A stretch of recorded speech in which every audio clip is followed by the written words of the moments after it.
Era checks her phone for the 14th time this hour, scrolling through endless feeds of manufactured urgency. Her nervous system evolved over millennia to detect the rustle of grass that might signal a predator, now fires constantly at the ping of messages, the blue light of screens, the relentless assault of information that serves no survival purpose. She is drowning in a sea of stimulation, her ancient brain desperately seeking signal in an ocean of noise. 5,000 miles away, buried beneath the shifting sands of the Sahara, lie the bones of a different kind of human story.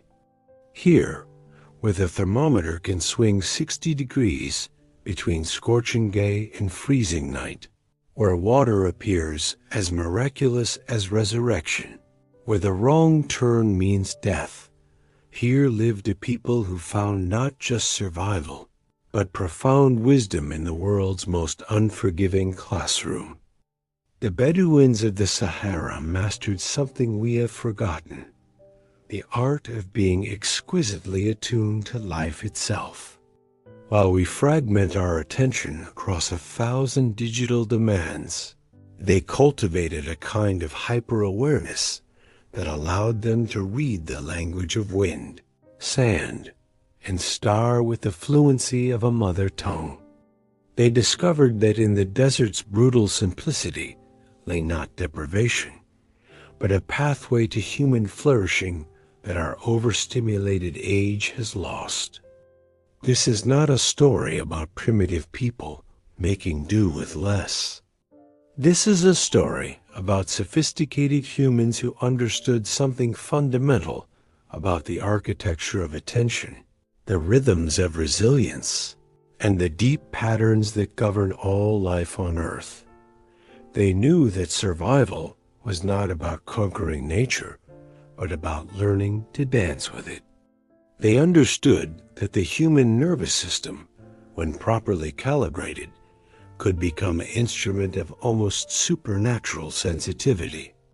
Modern neuroscience is only now beginning to understand what the Bedouins knew instinctively, that the brain rewires itself based on what we pay attention to, that overstimulation creates a kind of neurological noise that drowns out our capacity for deep perception, that the ancient rhythms of light and darkness, movement and rest, solitude and community, are not luxuries, but necessities for optimal human functioning. The Sahara stretches across North Africa like a continent unto itself, larger than the United States, a realm where the absence of almost everything water, vegetation, shelter, predictability, created the conditions for the emergence of almost everything essential to human wisdom. Here, in landscapes that would kill the unprepared within hours, the Bedouins developed not just survival skills, but an entire philosophy of living that recognized the desert not as enemy, but as teacher.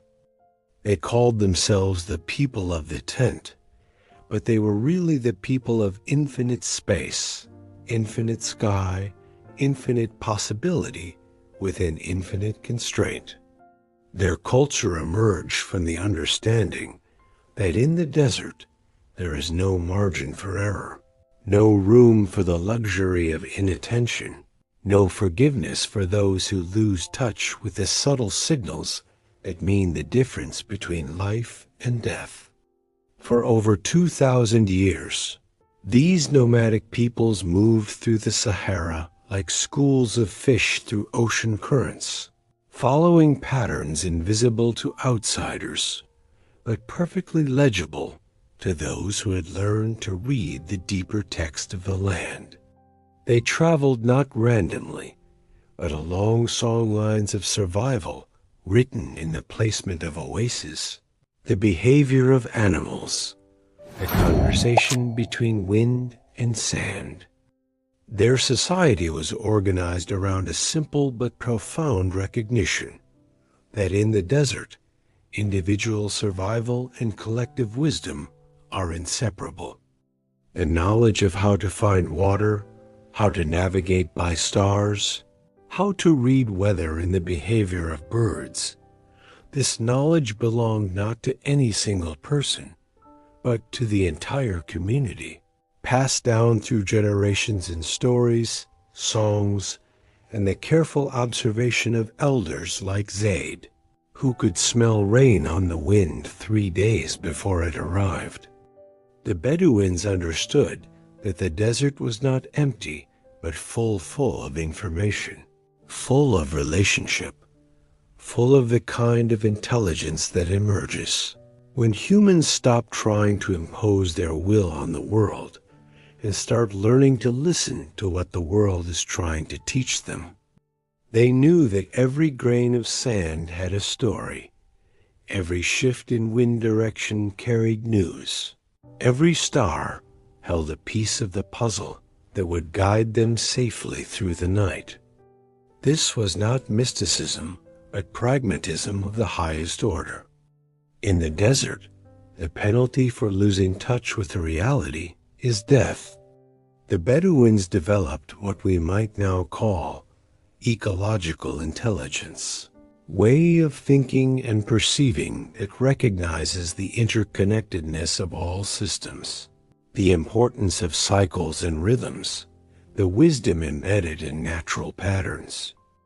Modern research in neuroscience and psychology is revealing that the human brain is designed for exactly this kind of environmental attunement.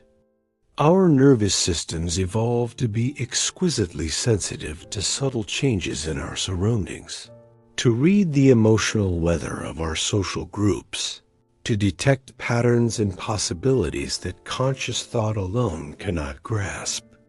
Dr. Mark Berman's groundbreaking research at the University of Chicago has shown that exposure to natural environments literally rewires the brain, enhancing cognitive function, reducing stress hormones, and improving what researchers call directed attention, the ability to focus on what matters while filtering out irrelevant information.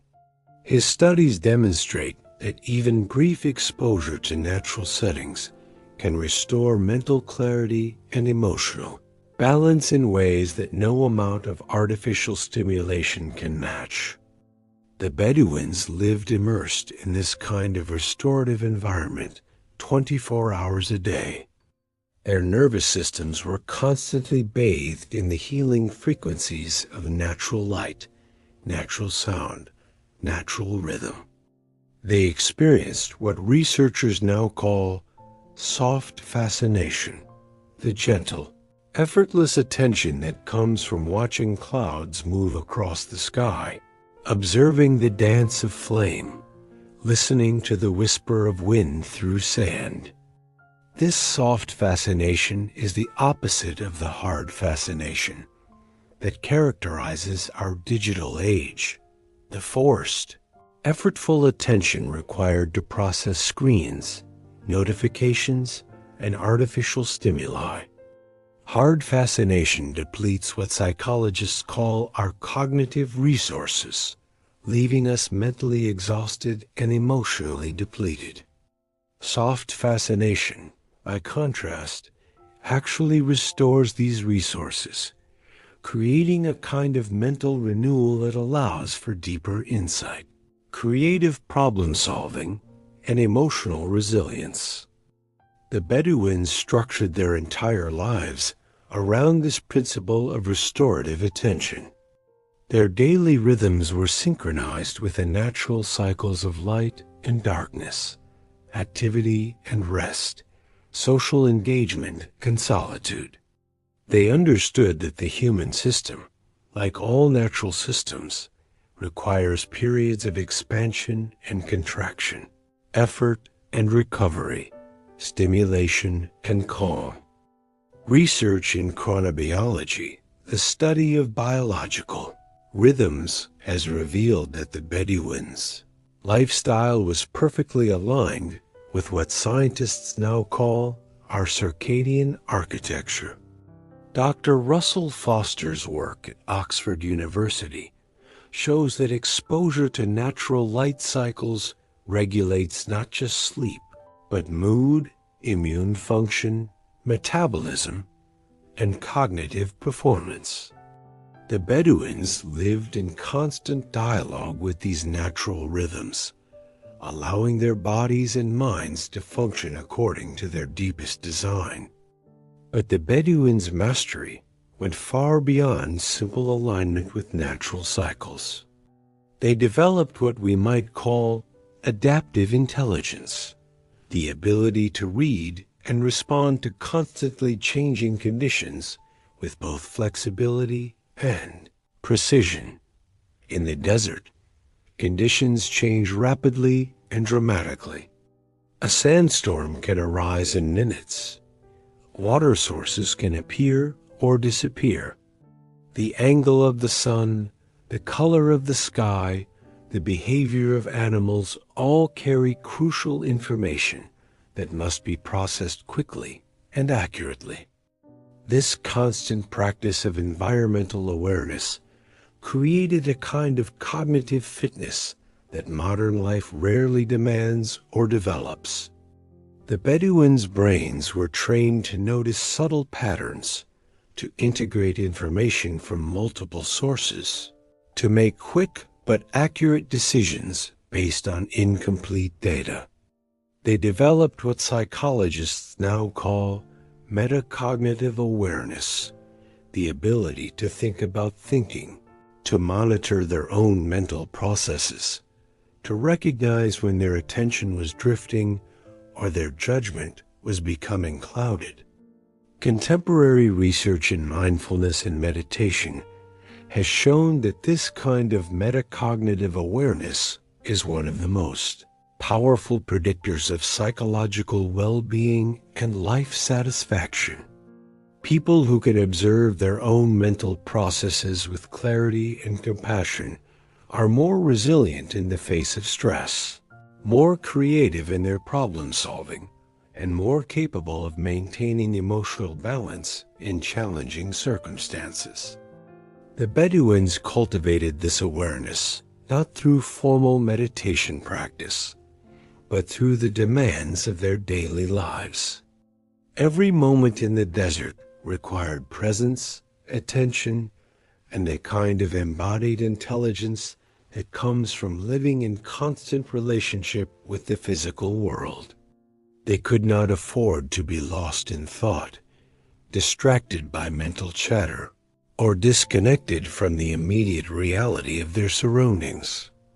This embodied intelligence extended to their relationship with their own bodies. The Bedouins understood that the body is not just a vehicle for carrying the mind, but a sophisticated information processing system in its own right. They could read the subtle signals of thirst before conscious awareness kicked in, sense changes in barometric pressure through shifts in joint comfort, detect the approach of weather systems through changes in skin sensitivity. Modern research in interoception, the ability to sense internal bodily signals, has shown that people with greater interoceptive awareness are more emotionally stable, more empathetic, and better at making decisions that serve their long-term well-being. The Bedouins' lifestyle naturally developed this capacity to an extraordinary degree. They also understood something that modern psychology is only beginning to appreciate: that resilience is not about becoming invulnerable, but about becoming more skillful at navigating vulnerability. The desert is a place of constant vulnerability to heat, cold, thirst, disorientation, and death.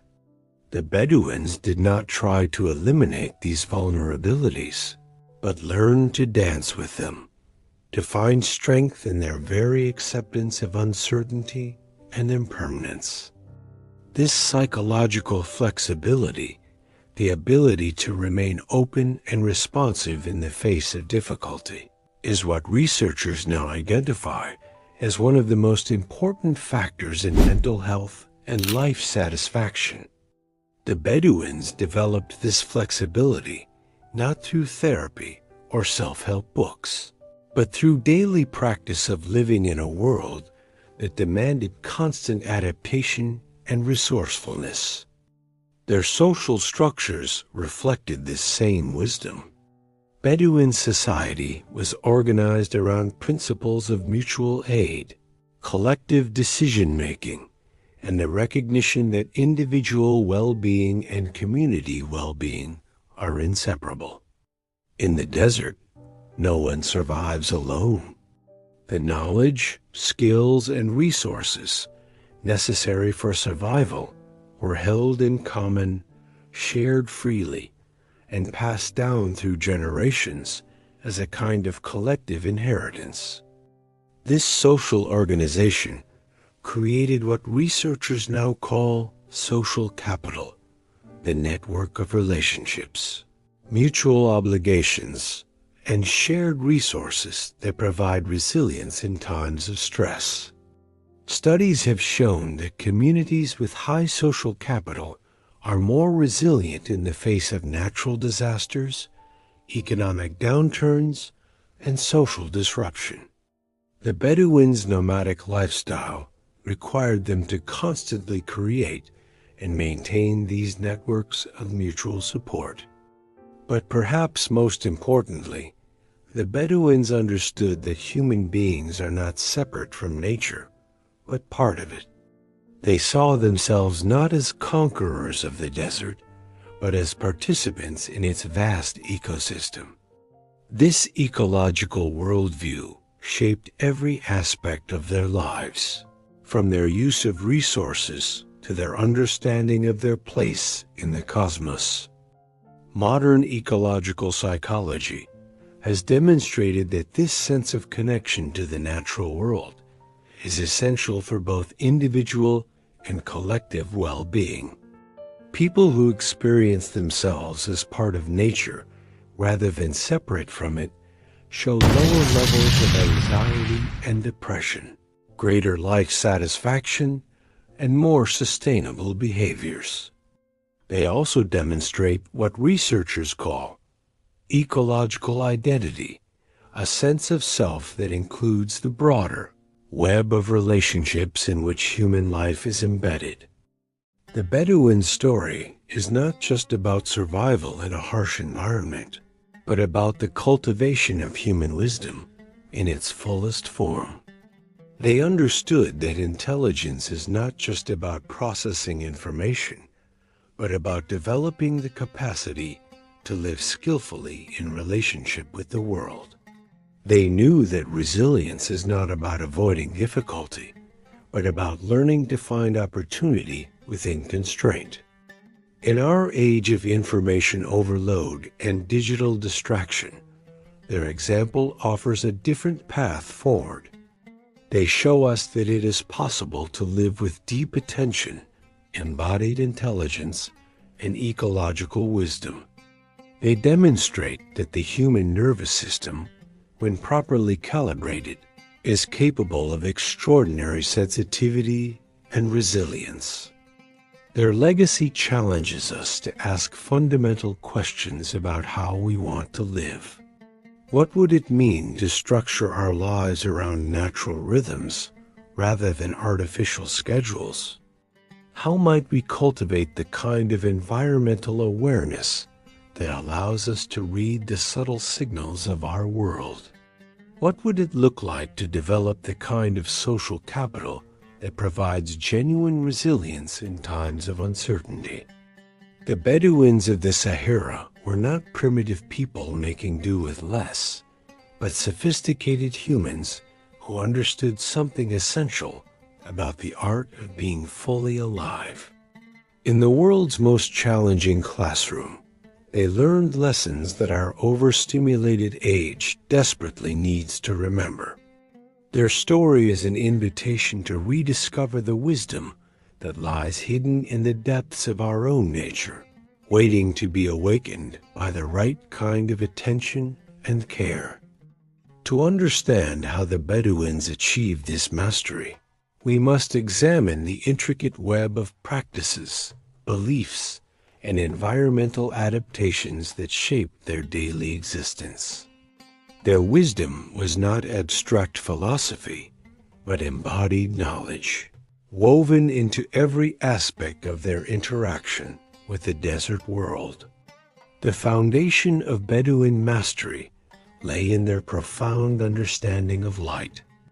Long before scientists discovered the crucial role of light in regulating human biology, the Bedouins structured their entire existence around the subtle rhythms of solar radiation.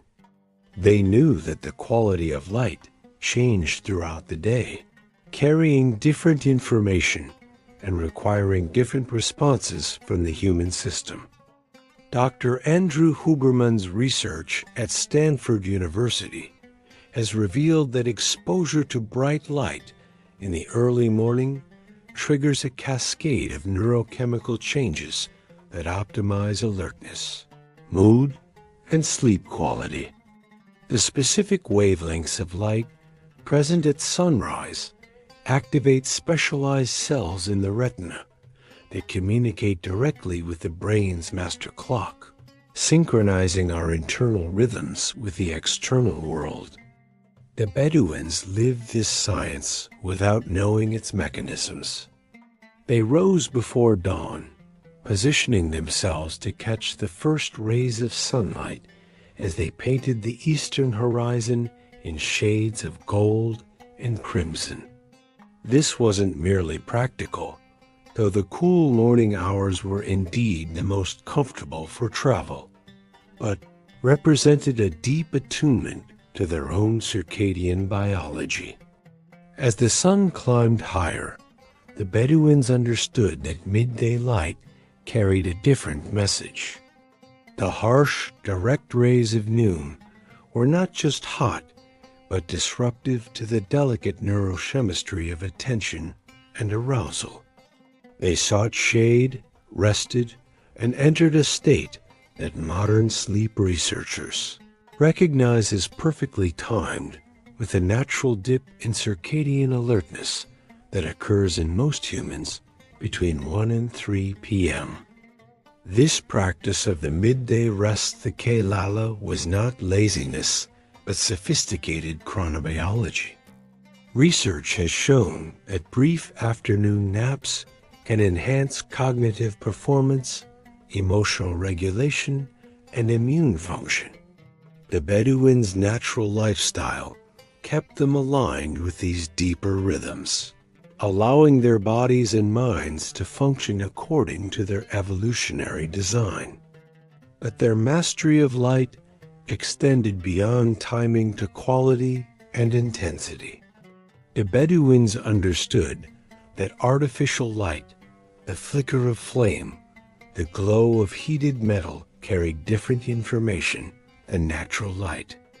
They used firingly and deliberately, recognizing that the warm, red wavelengths of firelight in the evening actually support the production of melatonin, the hormone that prepares the body for sleep. Modern research has confirmed that exposure to blue light, the dominant wavelength in LED screens and fluorescent bulbs in the evening, disrupts sleep architecture and cognitive function. The Bedouins' lifestyle naturally avoided this disruption, allowing their nervous systems to cycle through the full spectrum of daily activation and recovery. Their relationship with sound followed similar principles of ecological intelligence. The desert is not silent, but full of subtle acoustic information. The whisper of wind through sand, the distant call of birds, the almost inaudible sound of their own footsteps on different types of terrain. The Bedouins learned to read this acoustic landscape like a book, extracting crucial information about weather, direction, and hidden dangers. Neuroscientist Seth Horowitz has demonstrated that the human auditory system is capable of processing information far more subtle and complex than we typically recognize. Our brains can detect changes in acoustic patterns that occur below the threshold of conscious awareness, and these unconscious perceptions influence our emotional state, stress levels, and decision-making processes. The Bedouins' acoustic environment was naturally rich in what researchers call pink noise, the irregular but patterned sounds of wind, water, and natural movement that have been shown to enhance creativity, reduce anxiety, and improve sleep quality. Their ears were trained to detect the subtle variations in these natural soundscapes that carried survival information. They also understood the power of intentional sound making. Bedouin poetry and song were not mere entertainment, but technologies of consciousness, designed to create specific states of awareness and emotional resonance. The rhythmic patterns of their verse matched the natural rhythms of breathing and heartbeat, creating a kind of sonic harmony that promoted both individual well-being and group cohesion. Dr. Laurel Trainer's research on music and the brain has shown that rhythmic synchronization, the phenomenon that occurs when people move or breathe in time with each other, triggers the release of endorphins and creates feelings of social bonding and emotional well-being. The Bedouins' evening gatherings around the fire, filled with poetry, song, and storytelling, were essentially sophisticated applications of this neurological principle.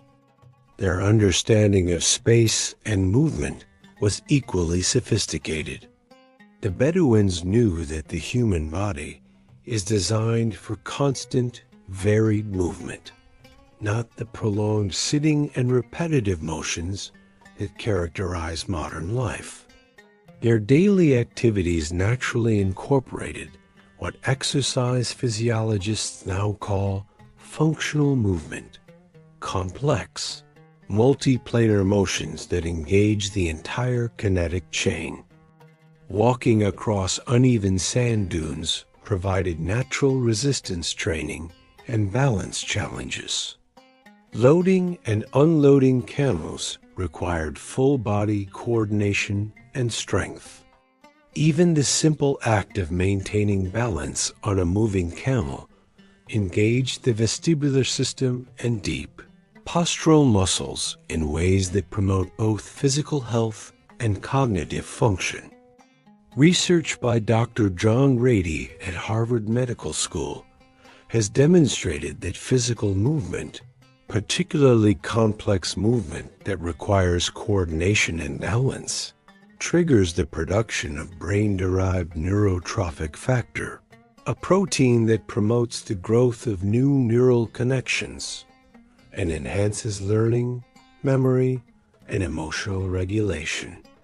The Bedouins' lifestyle provided this kind of cognitive enhancement naturally and continuously.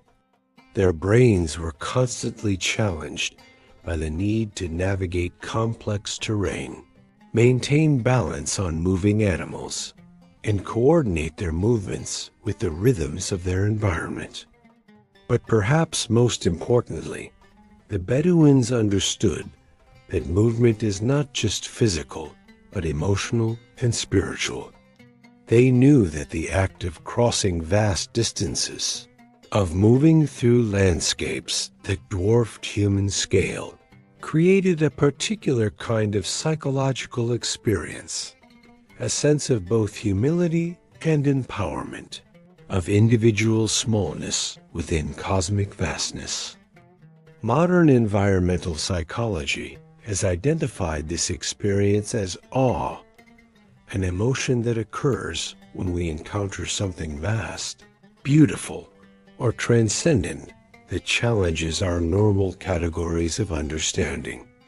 Research by Dr. Dacher Keltner at UC Berkeley has shown that experiences of awe have profound effects on psychological well-being, increasing feelings of connectedness, generosity, and life satisfaction while reducing inflammation and stress hormones. The Bedouins' daily life was saturated with opportunities for all the vast expanse of star-filled sky, the otherworldly beauty of desert landscapes, the profound silence that reveals the constant subtle sounds usually masked by human noise. They lived in constant relationship with the sublime, and this relationship shaped their psychological and spiritual development in fundamental ways. Zad ibn Halil paused at the crest of a dune, his weathered hand shading eyes that had learned to read the desert's moods like a beloved's face. The sun had not yet cleared the eastern horizon, but already he could feel the day's heat building in the sand beneath his feet. At 67, he moved with the fluid economy of a man whose body had been shaped by decades of reading the desert's demands. Behind him, the camp was stirring to life with the unhurried efficiency that marked all Bedouin mornings.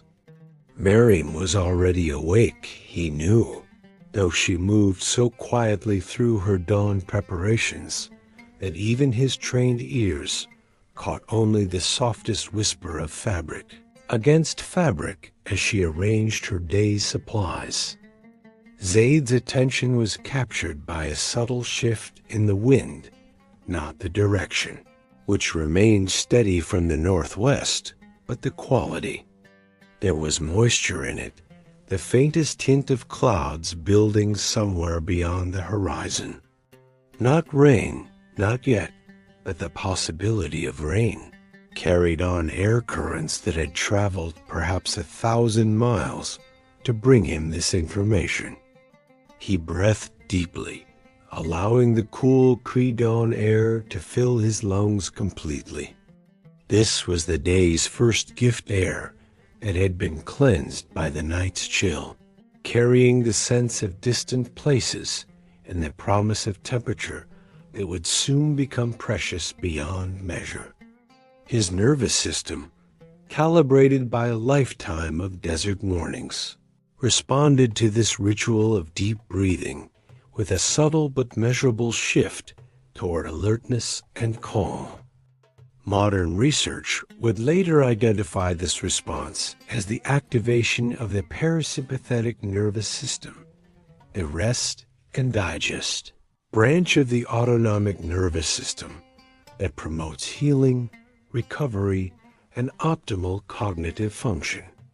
Zaid knew none of this science, but he felt its effects in the clarity of his thinking, the steadiness of his heartbeat, the sense of readiness that prepared him for whatever the day might bring.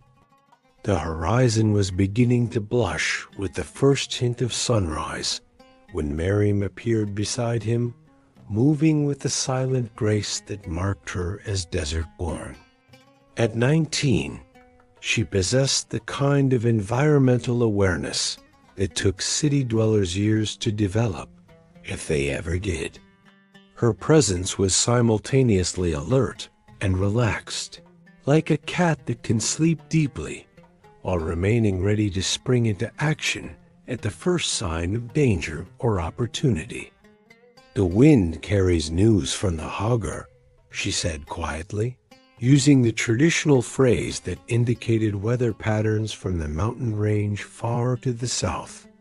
Her voice held the particular quality of desert speech, clear, economical, designed to carry important information without waste or ambiguity. This conversation, brief as it was, demonstrated the kind of environmental literacy that characterized Bedouin culture.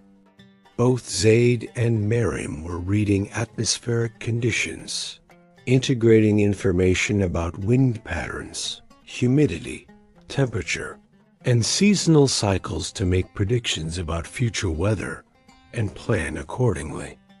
Their brains were performing the kind of complex pattern recognition that modern meteorologists accomplish with satellite data and computer models. As the sun cleared the horizon, both figures instinctively positioned themselves to receive its rays directly. This wasn't conscious decision-making, but embodied wisdom.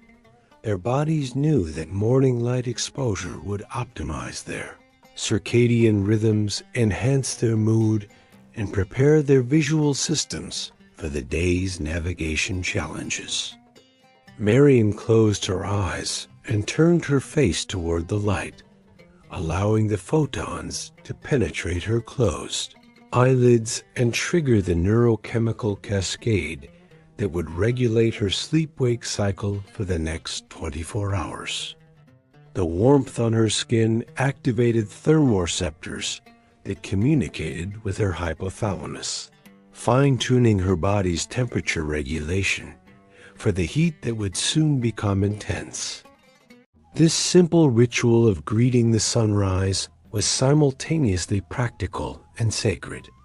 It aligned their biology with the rhythms of their environment while acknowledging their place within the larger cycles of day and night, season and year. The Bedouins understood that humans are not separate from nature, but part of its ongoing dance of energy and information. As the light strengthened, Zaid began his morning survey of the camp.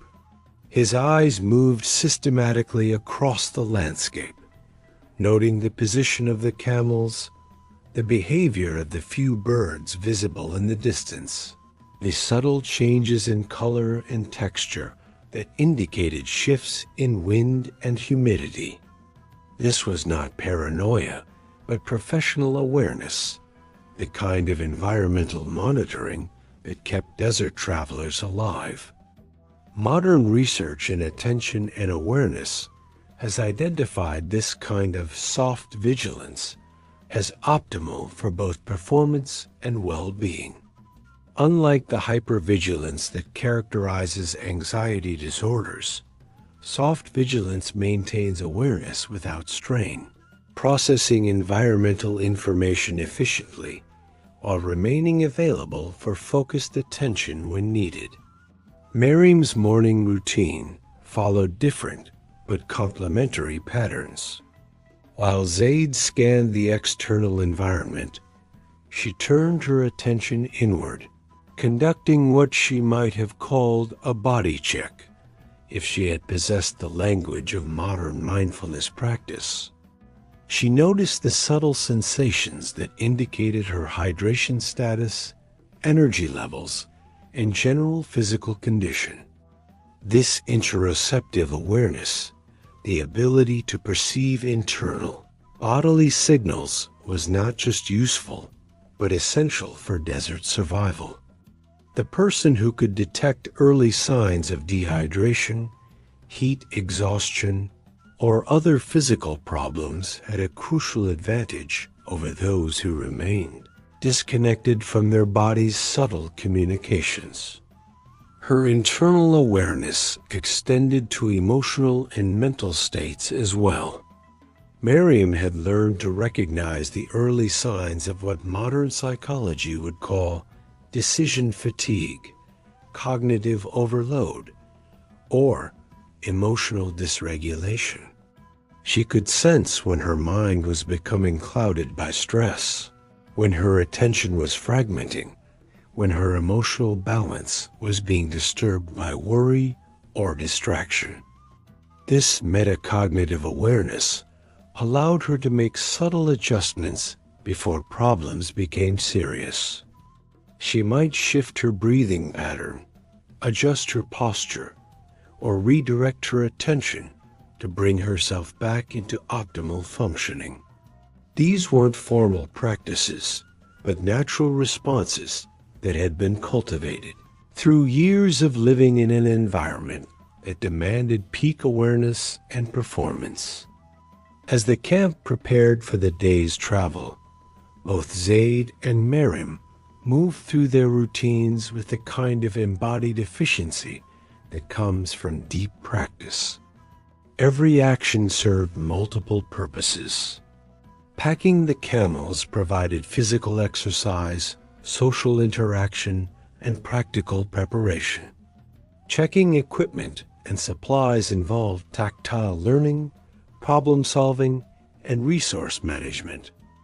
Their conversations during these preparations were dense with information but light in tone. They shared observations about the animal's behavior, discussed route options, exchanged stories and jokes that reinforced social bonds while transmitting cultural knowledge. This was education in its most natural form, learning embedded in activity, relationship, and immediate practical relevance. The Bedouins understood that human beings are fundamentally social creatures, designed to live and learn in community. Their lifestyle naturally created the kind of social support and collaborative problem-solving that modern research has identified as crucial for both individual and collective resilience. Dr. Robert Waldinger's longitudinal research at Harvard University has demonstrated that the quality of our relationships is the single most important factor in determining life satisfaction, health, and longevity. The Bedouin social structures naturally promoted the kind of deep, supportive relationships that this research identifies as optimal for human flourishing. But their social intelligence extended beyond interpersonal relationships to include their relationship with the animals that shared their lives. Zaid could read the mood and physical condition of each camel with the same accuracy that he read weather patterns. He understood that these animals were not just tools but partners in survival, each with its own personality, preferences, and ways of communicating. This interspecies awareness required a particular kind of attention, less verbal and analytical than the thinking used for human interaction, more intuitive and embodied. Modern research in animal cognition has revealed that successful communication across species requires what researchers call theory of mind, the ability to understand that other beings have their own subjective experiences, intentions, and ways of perceiving the world. The Bedouins developed this capacity to an extraordinary degree, not through academic study, but through daily practice of living in intimate relationship with animals whose survival skills often exceeded their own. They learned to read the subtle signals that indicated whether a camel was healthy or sick, content or stressed, ready for travel or needing rest. As the morning progressed and the temperature began to climb, the rhythm of activity shifted. The urgent efficiency of dawn preparation gave way to the more measured pace that would characterize the day's journey. Both Zaid and Miriam adjusted their clothing, their posture, their breathing patterns to accommodate the changing conditions. This constant micro-adjustment to environmental conditions was perhaps the most sophisticated aspect of Bedouin survival skills. They understood that adaptation is not a single event, but an ongoing process, requiring continuous attention and response to changing circumstances. Their clothing system exemplified this principle of adaptive intelligence. The traditional Bedouin robe, the jalaba, was not just a garment, but a sophisticated piece of environmental technology. Its loose fit created air circulation while protecting from both sun and sand. Its light color reflected heat, while its multiple layers provided insulation. The way it was worn could be adjusted throughout the day to optimize comfort and protection as conditions changed. Modern research in textile science and thermal regulation has confirmed that traditional desert clothing represents some of the most effective hot weather gear ever developed. The Bedouins understood principles of convective cooling, radiation protection, and moisture management that contemporary outdoor manufacturers are still trying to replicate. But their adaptive intelligence extended far beyond clothing to encompass every aspect of their interaction with the environment. They knew how to adjust their gait for different types of terrain, how to modify their breathing for optimal oxygen utilization at different altitudes and temperatures, how to time their food and water consumption to maintain energy and hydration throughout long days of travel. This kind of embodied environmental knowledge represents a form of intelligence that is rarely recognized or valued in modern educational systems. The Bedouins possessed what we might call somatic intelligence, the ability to learn, remember, and apply knowledge through the body rather than just the mind. Their mastery extended beyond individual adaptation to encompass sophisticated social technologies that created resilience at the community level. The Bedouin concept of hospitality, the sacred obligation to provide food, shelter, and protection to any traveler, was not mere cultural nicety, but a survival strategy of profound sophistication.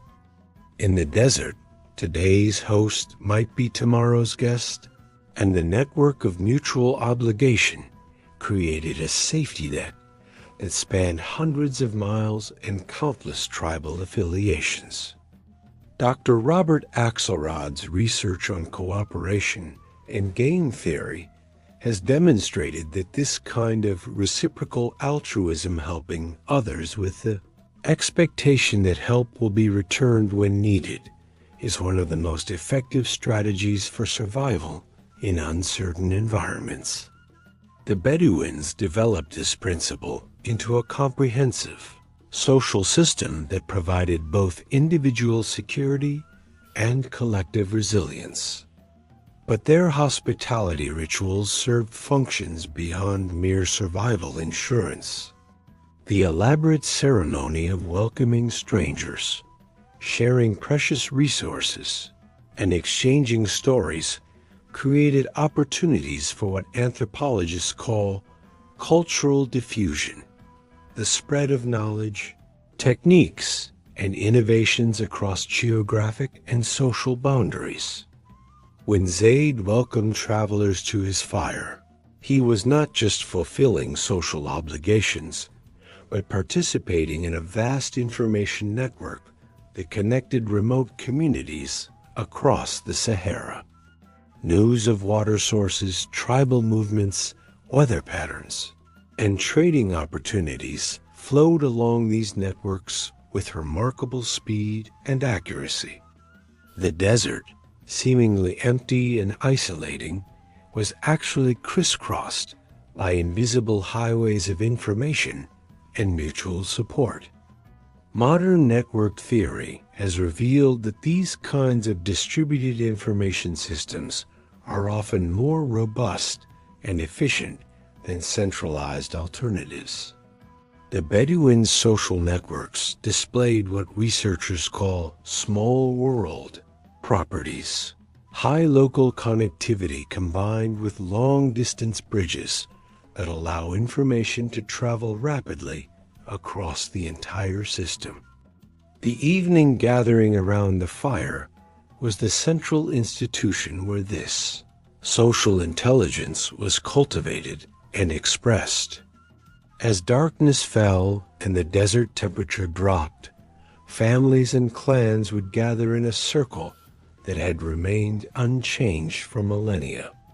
The fire provided not just warmth and light, but a focal point that organized social interaction and cultural transmission. Miriam's role in these gatherings was both student and performer. As a young woman with the gift of memory and storytelling, she was responsible for preserving and transmitting the oral traditions that contained the accumulated wisdom of her people. But this was not passive memorization. The stories she learned and told were living documents, adapted and modified based on current circumstances and the needs of her audience. The epic poems that chronicled tribal history, the cautionary tales that encoded survival wisdom, the love songs that celebrated human relationship, all of these served multiple functions simultaneously. They entertained and educated, preserved knowledge, and promoted social cohesion, provided emotional catharsis and spiritual guidance. Modern research in narrative psychology has revealed that humans are fundamentally storytelling creatures. We understand ourselves and our world primarily through the stories we tell and retell. Dr. Dan McAdams at Northwestern University has demonstrated that people with coherent, meaningful life narratives show greater psychological well-being, resilience, and life satisfaction. The Bedouin storytelling traditions naturally promoted this kind of narrative coherence. Their stories provided frameworks for understanding adversity, models for courageous action, and templates for finding meaning in difficulty. They offered what psychologists call cognitive schemas, mental structures that help organize experience and guide decision-making. But the stories also served as repositories for practical knowledge that might mean the difference between life and death. Embedded within the epic adventures and romantic tales were detailed descriptions of water sources, navigation techniques, weather prediction, animal behavior, and medicinal plants. This information was encoded in memorable, emotionally engaging narratives that could be recalled accurately even under stress. The evening fire was also where the Bedouins practiced what we might now call community therapy. Individuals could share their struggles, receive advice and support, and process difficult experiences within a supportive social context. The circle of firelight created a container for vulnerability and healing that promoted both individual and collective mental health.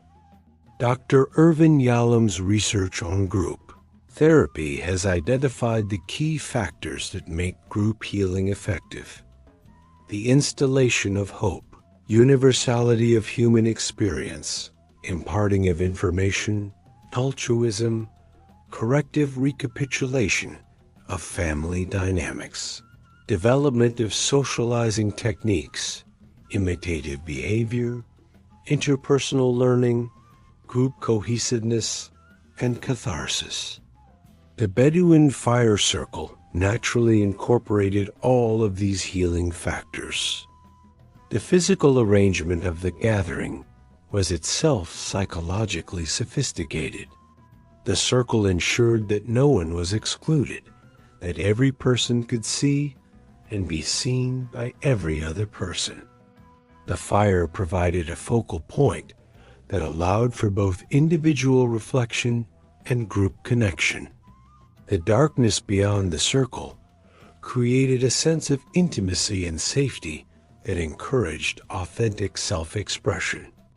The foods shared during these gatherings were not just sustenance, but medicine. The Bedouins possessed sophisticated knowledge of nutritional and therapeutic properties of desert plants, many of which modern science has confirmed as having powerful healing effects. The tea ceremony that accompanied every social gathering was itself a form of phytotherapy, using combinations of herbs selected for their specific effects on mood, digestion, alertness, and overall well-being. Modern research in ethnobotany has revealed that traditional desert peoples often possessed pharmacological knowledge that rivals or exceeds contemporary medical understanding. The Bedouins' use of plants like desert sage for respiratory health, wild thyme for digestive support, and various species of Artemisia for antimicrobial and anti-inflammatory effects demonstrates sophisticated understanding of plant medicine. But their approach to healing extended far beyond herbal remedies to encompass what we might call lifestyle medicine. They understood that health was not the absence of disease, but the presence of vitality, resilience, and adaptive capacity.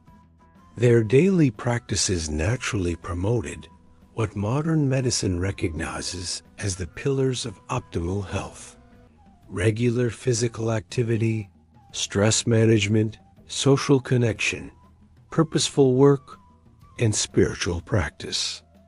The Bedouin understanding of time was fundamentally different from the linear, clock-driven temporality that governs modern life. They lived within what anthropologists call cyclical time, awareness of recurring patterns, seasonal rhythms, and the eternal return of natural cycles. This temporal orientation created a very different relationship to planning, goal setting, and the meaning of individual life within larger patterns. Their planning horizon was simultaneously much longer and much shorter than typical modern planning. They could think in terms of generational cycles, seasonal patterns, and long-term environmental changes, while also remaining completely present to immediate circumstances and opportunities. This dual awareness of deep time and immediate time created a kind of temporal intelligence that allowed for both strategic thinking and tactical flexibility. Dr. Philip Zimbardo's research on time perspective has shown that people who can flexibly shift between different temporal orientations past, present, and future show greater psychological health, better decision-making, and more satisfying relationships.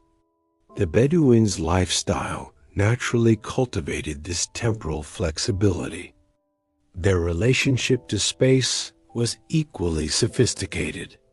The desert appears to outside observers as empty, featureless, and disorienting.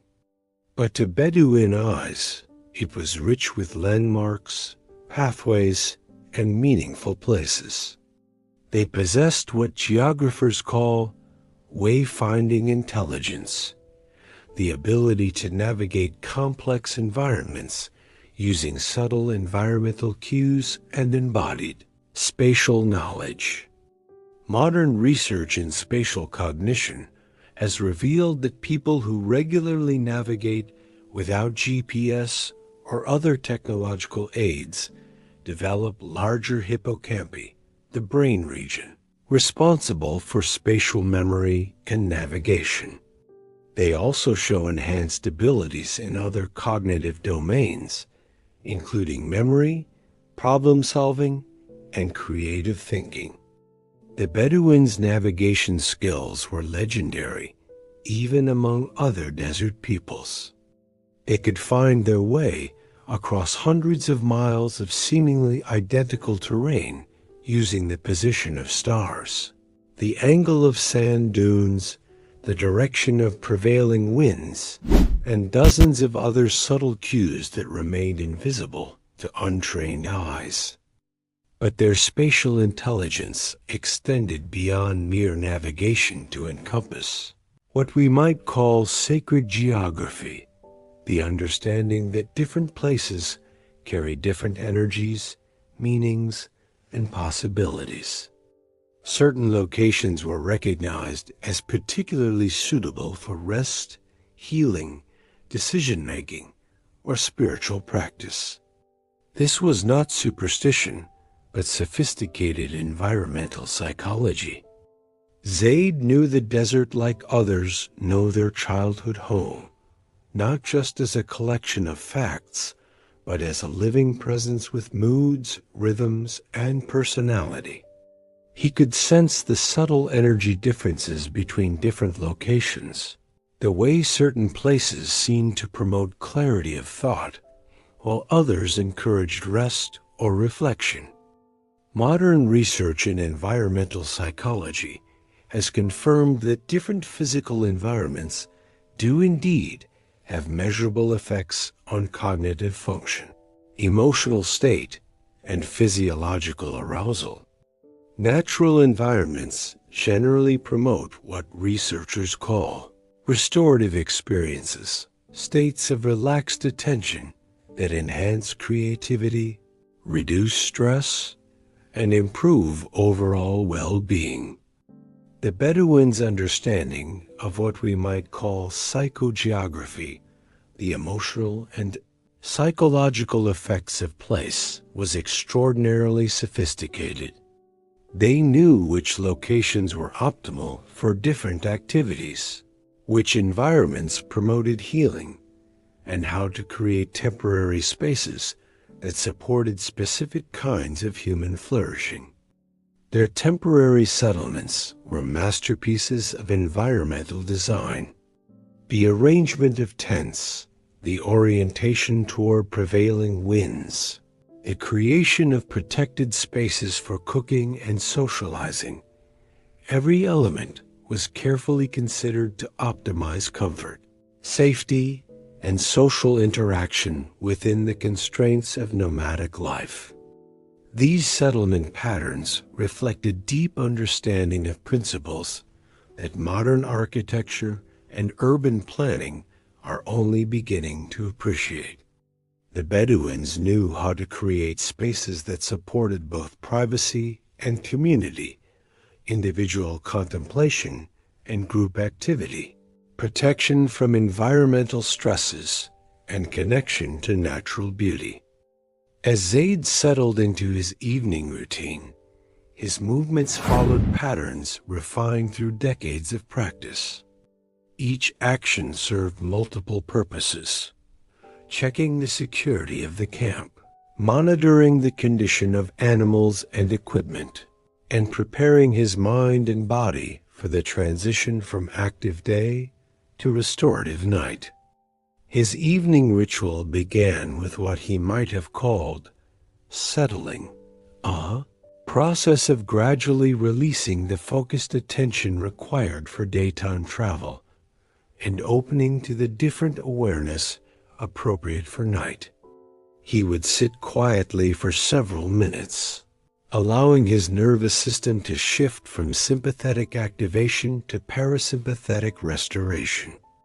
Modern research on circadian rhythms has revealed that this kind of intentional transition between day and night states is crucial for optimal sleep quality and overall health.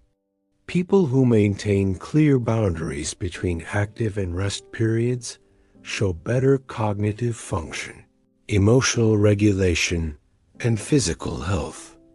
Miriam's evening preparation involved different but complementary practices. As a young woman, her nervous system was naturally more sensitive to environmental stimuli and social dynamics.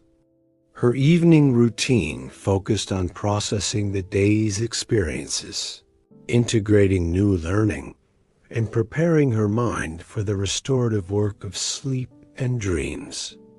She would often spend time in solitary reflection, reviewing the day's events and extracting meaning from her experiences. This practice of reflective processing is what modern psychology calls meaning-making the cognitive, an emotional work of integrating new experiences into existing frameworks of understanding. Research has shown that people who regularly engage in reflective processing show greater learning retention, emotional resilience, and life satisfaction. They are better able to extract wisdom from difficult experiences and apply insights from past situations to current challenges. The Bedouins' approach to sleep was as sophisticated as their approach to waking activity. They understood that sleep is not just rest, but active restoration, a time when the brain consolidates memories, processes emotions, and repairs cellular damage. Their sleep practices naturally optimized these restorative processes. Their sleeping arrangements promoted optimal temperature regulation, with bedding that could be adjusted as night temperatures dropped. They positioned themselves to avoid wind and sand while maintaining connection to the natural sounds and subtle light cues that support healthy sleep architecture. Most importantly, they went to sleep and woke up in response to natural light cues rather than artificial schedules. This practice naturally synchronized their internal clocks with environmental rhythms, promoting the kind of deep, restorative sleep that is increasingly rare in modern life. Dr. Matthew Walker's research at UC Berkeley has demonstrated that natural sleep patterns, sleeping when it's dark, waking when it's light, and avoiding artificial light in the evening, are crucial for optimal cognitive function, emotional regulation, and physical health. The Bedouins' lifestyle naturally promoted these optimal sleep patterns. Their understanding of dreams and dream interpretation was also sophisticated. They viewed dreams not as random neural firing, but as meaningful communications from the deeper layers of consciousness. Dreams were seen as sources of guidance, warning, and creative inspiration that could inform waking decisions and actions. Modern research in dream psychology has revealed that dreams do indeed serve important functions in memory consolidation, emotional processing, and creative problem solving. People who pay attention to their dreams and work with dream imagery show enhanced creativity, better emotional regulation, and more effective problem-solving abilities.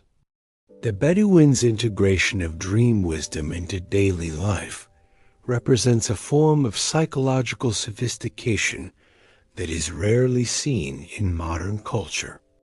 They understood that human consciousness operates on multiple levels, and that optimal functioning requires attention to subtle inner signals as well as obvious external cues. Their approach to conflict resolution was equally sophisticated. Desert life created inevitable tensions, disputes over resources, disagreements about routes or timing, personality conflicts within small groups under stress. The Bedouins developed elaborate social mechanisms for managing these conflicts before they became destructive. Their conflict resolution practices emphasized restoration rather than punishment, focusing on repairing relationships and addressing underlying needs rather than assigning blame or seeking revenge. They understood that in the desert, social cohesion is essential for survival, and that conflicts left unresolved can destroy the cooperation that keeps everyone alive. Modern research in restorative justice has confirmed that this approach to conflict, Resolution is more effective than punitive approaches in preventing future conflicts and maintaining social harmony. Communities that emphasize restoration over punishment show lower rates of recurring conflict and higher levels of social trust and cooperation. The Bedouins' economic system was based on principles of reciprocity, gift exchange, and resource sharing that created resilience in the face of environmental uncertainty. Rather than accumulating individual wealth, they invested in social relationships and mutual obligations that provided security across multiple generations. This approach to economics, sometimes called gift economy or reciprocal economy, has been shown by anthropologists and economists to be more sustainable and resilient than purely market-based systems, particularly in environments characterized by high uncertainty and resource scarcity. Their understanding of what we might call ecological economics, economic systems that work within natural limits rather than against them, was extraordinarily sophisticated. They knew how to extract what they needed from the environment without depleting it, how to move through landscapes without damaging them, and how to create wealth that enhanced rather than degraded their resource base.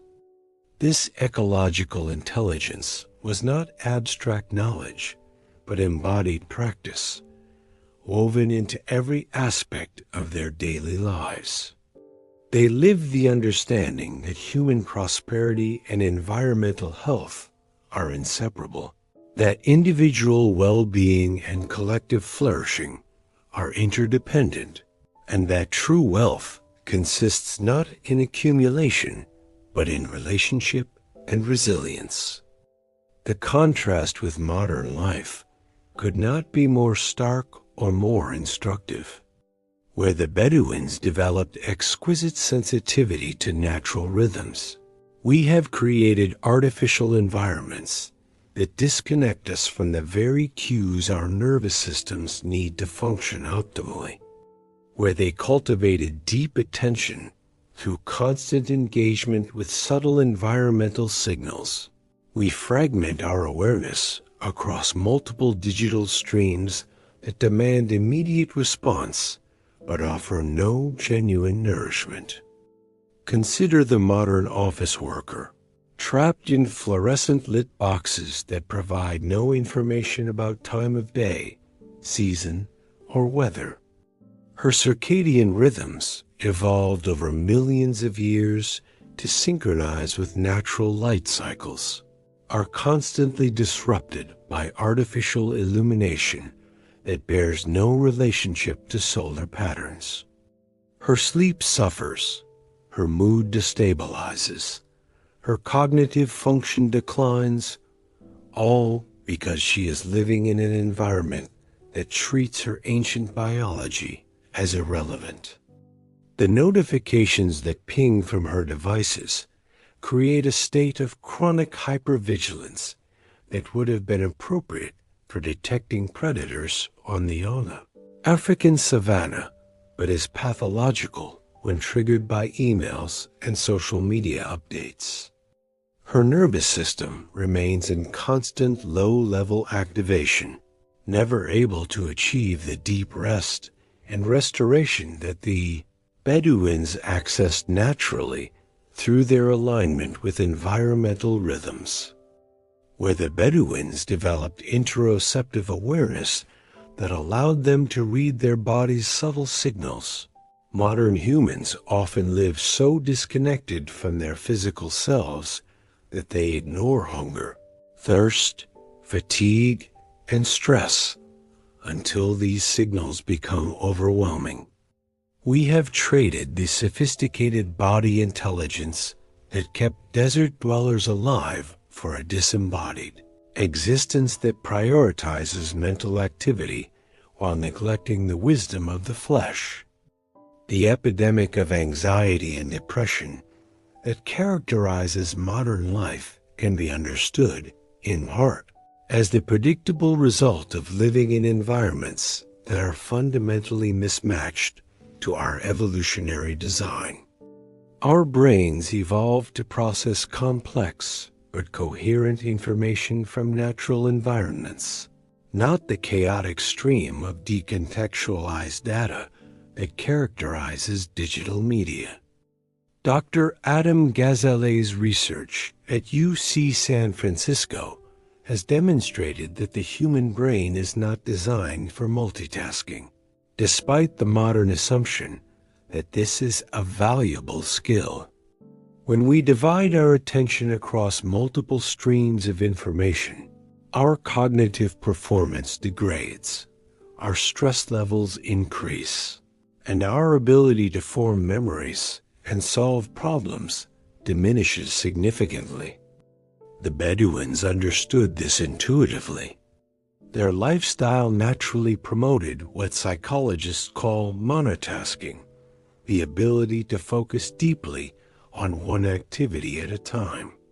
When they navigated completely.